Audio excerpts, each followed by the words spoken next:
Okay, review and become familiar with the closing disclosure so you can answer buyer and seller questions about where things are on here, because it's not looking like the old HUD.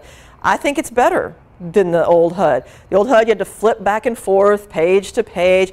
This is all nice and neat. It's on one, 2 pages. It breaks it down. There's nothing wrong with the form. It's very clear and concise. So take time to look at it. You can get it off the internet. You can get it on different websites. And you can go through it and look at it and see where everything is located. The CD, in many instances, refers to the owner's title insurance policy as optional. This is both on the loan estimate and the CD in many circumstances. So if someone, I just want to bring that to your attention, because if somebody asks you, it says, well, it says here, owner's title insurance policy is optional. So I don't really need that, right? I'm just not going to get that. We've got to slow down and take it easy. Now this time I'm not going to tell you to ask the lender. I'm going to tell you to ask the title company. Okay, so if they're concerned and they say, well, what is owner's title insurance anyway? Why am I paying for that? Or why is the seller paying that for me? If the seller's paying this $2,000 owner's policy, maybe they just give me a credit instead, since it says it's optional. We'll just amend the contract to change that. So if they have questions about owner's policy of title insurance or the loan, what they're buying, go to the title company. All title companies have marketing material explaining the value of an owner's policy of title insurance. There's a misconception out there. Many people think that because I'm the borrower, I'm the buyer, and I'm buying a loan policy of title insurance, I'm paying for that, that benefits me, that I can make a claim under a loan policy of title insurance. And that's completely wrong. The loan policy of title insurance is purchased for the benefit of your lender. That's their insurance policy. The only insurance policy you're obtaining is the owner's policy of title insurance.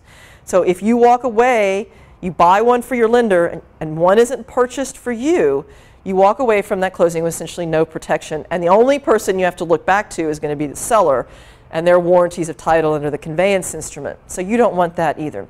So if there's any questions about owner's policy, ask the title company. It's also important to remember that in Texas, we have what's called simultaneous issue. Okay? If you buy an owner's policy and a loan policy together, the loan policy is only $100 plus endorsements, and the owner's policy is at full premium.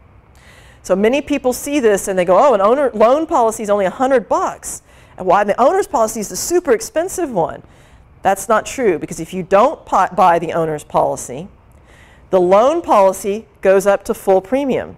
So that's why it's called the simultaneous issue, because if you buy them simultaneously, you get a discount.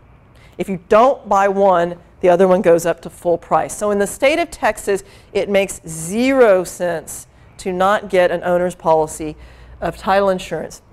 Now, having said that, to add confusion to this whole thing, the premium, the title insurance premium, is going to be incorrectly disclosed on the closing disclosure. You're always used to seeing the owner's policy $1,000, the loan policy $100.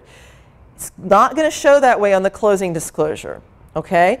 On the closing disclosure, the credit, essentially for the simultaneous issue, the discount is going to be shown on the owner's side rather than the loan side. So it's going to be confusing.